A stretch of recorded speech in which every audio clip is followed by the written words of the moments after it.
Buongiorno da Sicilia 24, i titoli.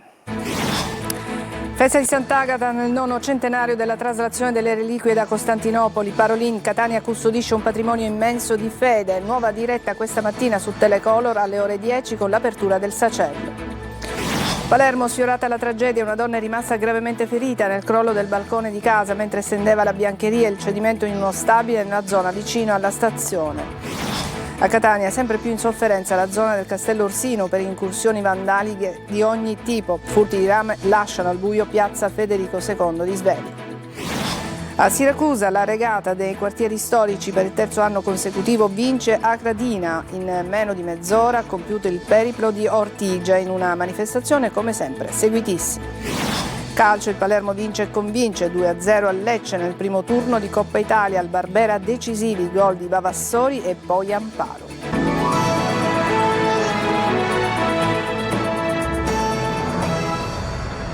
Bentrovati in apertura alla festa di Sant'Agata. Ieri 17 agosto una giornata intensa di preghiera, il pellegrinaggio e poi in Piazza Duomo il pontificale celebrato dal cardinale Pietro Parolin, tutto trasmesso in diretta dalle nostre emittenti Antenne Sicilia, Telecolor e Sicilia Web con lo streaming. Questa mattina ci sarà una nuova diretta alle 10 per mostrarvi l'apertura del Sacello, cui poi seguirà una celebrazione eucaristica, ma torniamo alla giornata di ieri e sentiamo il cardinale Pietro Parolin che ha usato parole forti, molto emozionato il segretario dello Stato Vaticano, che ha promesso di portare i saluti della città di Catania al Santo Padre e poi velatamente ha detto che porterà anche la richiesta di una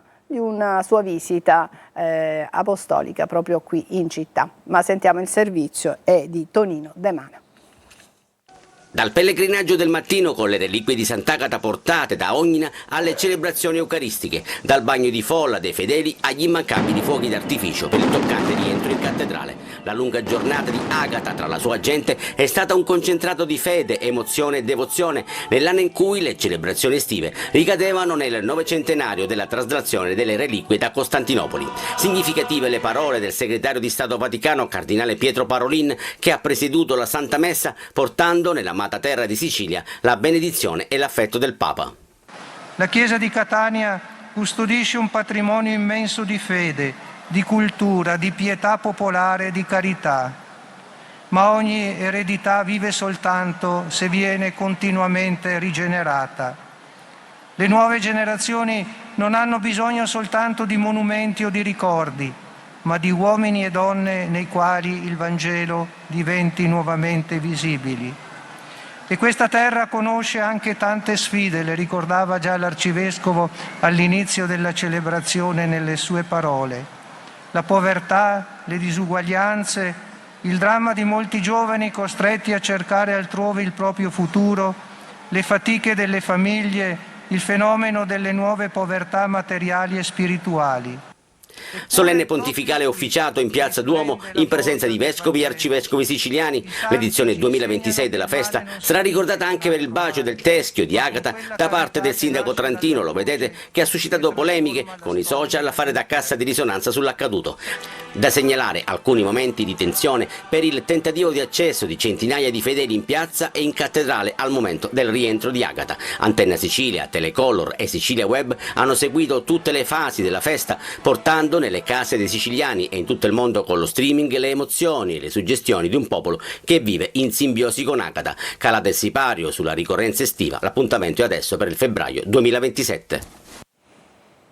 E intanto sempre a Catania, il Palazzo della Cultura, il Comitato Scientifico e quello promotore hanno consegnato la bozza del dossier di candidatura per la proposta di inserire la festa di Sant'Agata a Catania alla lista del patrimonio culturale immateriale dell'umanità dell'UNESCO. In questi mesi i componenti dei due comitati sono stati impegnati nella realizzazione di un dossier capace di restituire il valore culturale della festa di Sant'Agata.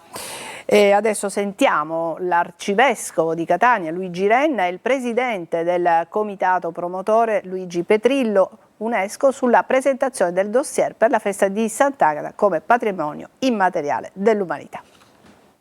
Io credo che ci siano tutti gli elementi che possano portare a questo riconoscimento, una profonda radice culturale che affonda nei secoli, è qualcosa che persiste con forme diverse dal Medioevo, dal 1126, ciò che è molto importante, una realtà identitaria per la Sicilia e credo per tutta Italia. Da questo momento inizia una nuova fase di partecipazione, di condivisione. Ciascun cittadino, ma più in generale ciascun devoto può partecipare, può contribuire, legge il dossier, lo arricchisce, può trasmettere brevi video, messaggi, anche soltanto tracce audio in cui spiega qual è il senso della festa per lui. Tutto questo verrà raccolto, verrà allegato al dossier e nelle prossime settimane, presumo verso ottobre, il dossier verrà formalmente completato e consegnato al Ministero della Cultura. Sull'Etna prosegue ma in diminuzione l'attività esplosiva dal cratere Volagine, dove la nube eruttiva ha raggiunto un'altezza di circa 6 km sopra il livello del mare, disperdendosi in direzione sud-est. Il campo lavico nella valle del Bove è in fase di raffreddamento, sebbene rimanga attiva una bocca a quota 1900 metri che alimenta una colata che arriva a quota di circa 1600 metri. L'attività esplosiva di questa mattina ha provocato il collasso del versante orientale del cono di Monte Ritman, determinando l'apertura di una nuova bocca a quota 2350 metri, ma da questa si è generata una colata lavica di circa 500 metri che si è tuttavia subito raffreddata. La direzione del vento sta consentendo all'aeroporto di Fontanarossa di rimanere operativo, seppur con lievi limitazioni. 12 gli aerei in arrivo ogni ora, massima capacità aeroportuale fino alle 18 di oggi. Nessuna restrizione invece c'è in partenza. E a Messina un uomo di 31 anni è stato ferito con 2 colpi di pistola ieri sera mentre si stava recando a casa nel villaggio di Zafferia. Sulla vicenda indagano i carabinieri che per tutta la notte hanno effettuato accertamenti. Pare che l'uomo, un personaggio noto alle forze dell'ordine, stesse percorrendo la via comunale in sella ad una bici. All'improvviso gli spari. Gli sarebbero stati esplosi contro almeno 7 colpi di pistola e 2 l'hanno raggiunto alla schiena. E a Gela un sedicenne è stato ferito a coltellate al culmine di una lite familiare. Il giovane è stato trasportato all'ospedale Vittorio Emanuele per accertamenti. La lite si è verificata nel quartiere Sant'Ippolito. E adesso andiamo a Messina, parlandovi del clamoroso furto di opere d'arte. Si cerca un basista e per quanto riguarda le indagini è stato trovato il furgone utilizzato dai ladri, ma quel che più fa scalpore è che nonostante siano scattate l'allarme e c'erano dei custodi al lavoro in quel momento, ad avvertire le forze dell'ordine del furto siano stati dei passanti. Era un signore con la sua famiglia che ha notato dei quadri per terra e ha chiamato il 112. Adesso si sta indagando a tutto tondo, si stanno ascoltando i custodi. Come vi dicevo, il furgone è già stato trovato, quindi le indagini proseguono in maniera serrata. Ma questo furto ha scatenato l'indignazione dei messinesi e degli amanti dell'arte,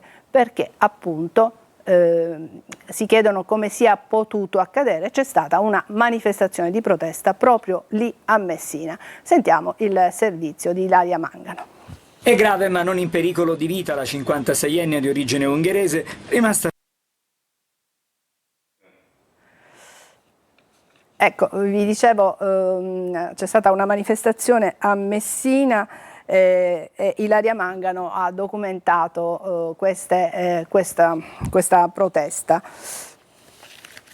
È ancora forte il dolore fra i messinesi dopo il furto al museo regionale. Questa mattina davanti alla chiesa del Ringo il fumettista Lelio Bonaccorso e l'attivista Adolfo Leporino hanno promosso una manifestazione per esprimere l'orgoglio della comunità. Non siamo stati solo derubati di un'opera.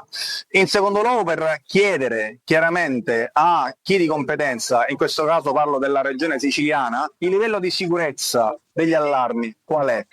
Il livello di preparazione dei custodi qual è? E tanti messinesi che hanno aderito. è indispensabile che si facciano indagini approfondite, specializzate e si arrivi a soluzioni, cioè trovare i criminali e trovare le opere. La verità è che Messina dovrebbe imparare a difendere il proprio patrimonio culturale, ad evitare cioè di farsi fare scippi come i furti e come gli scippi che abbiamo vissuto in un recente passato dell'archivio storico, l'archivio di Quasimodo ed altri ancora. La regione siciliana è stata già avvertita da figure importanti come lo storico Nino Principato che si doveva incrementare la sicurezza del museo, invece non è stato fatto, quindi era già a conoscenza. Adesso a Palermo, dove c'è una tragedia è stata sfiorata, una donna è rimasta gravemente ferita nel crollo del balcone di casa. Il cedimento è avvenuto vicino alla stazione. Al momento del crollo la donna stava stendendo i panni. Angelo Gagliano. È grave ma non in pericolo di vita la 56enne di origine ungherese, rimasta ferita nel crollo del balcone di casa a Palermo, nei pressi della stazione. Trasportata al civico le sono state riscontrate fratture alle gambe e in altre parti del corpo. Sul posto, oltre ai vigili del fuoco che hanno provveduto a mettere in sicurezza l'area, anche i sanitari del 118, i primi a prestare soccorso alla donna che, secondo una prima ricostruzione, si trovava sul balcone al primo piano di questa palazzina di via Paolo Emiliano Giudici per stendere i panni. Il crollo sarebbe avvenuto all'improvviso, il balcone era già in precarie condizioni ed era imbracato da una rete verde. Le indagini condotte dagli agenti delle volanti della questura di Palermo mirano ad accertare se la 56enne, che da anni viveva nel capoluogo siciliano, fosse residente in quell'abitazione. Adesso una breve pausa, ci vediamo tra poco.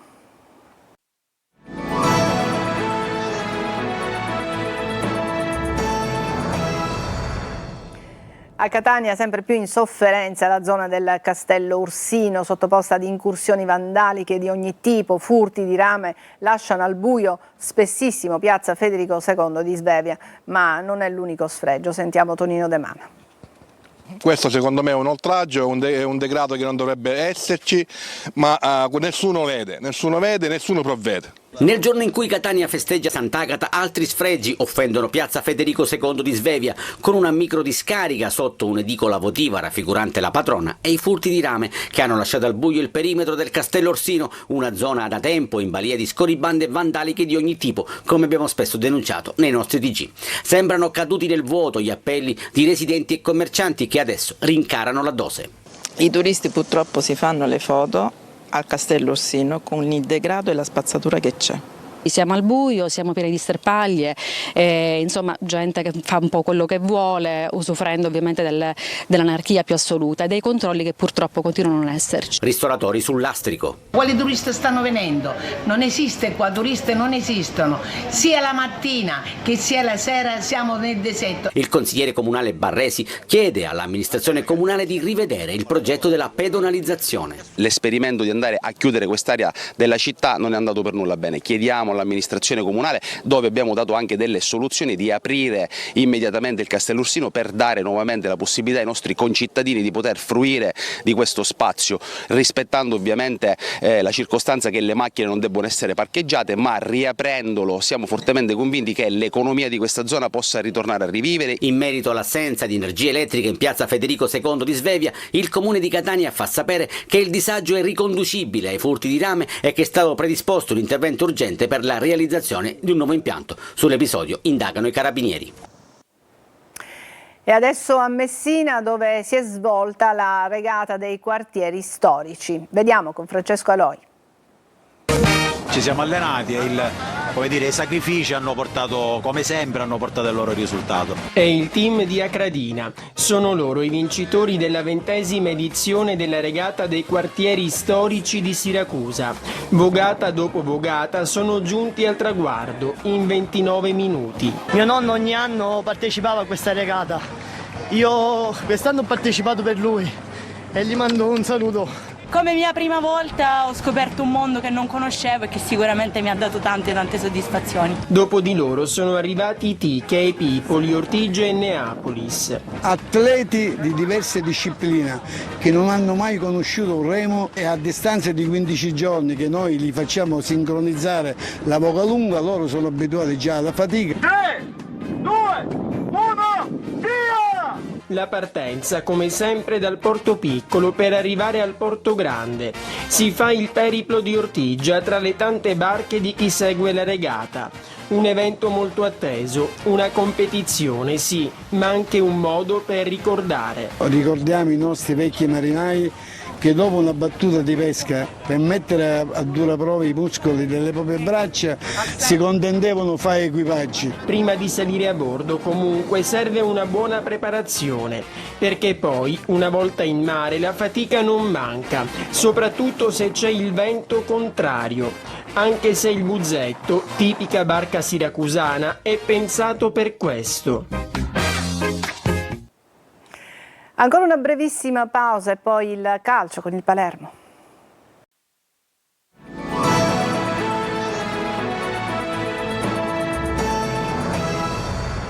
Eccoci al calcio, il Palermo vince e convince 2-0 a Lecce nel primo turno di Coppa Italia, al Barbera decisivi, gol di Vavassori e poi Amparo. Sentiamo Marco Gullà. 15°, ecco il vantaggio, palla vagante in area del Lecce, presa fuori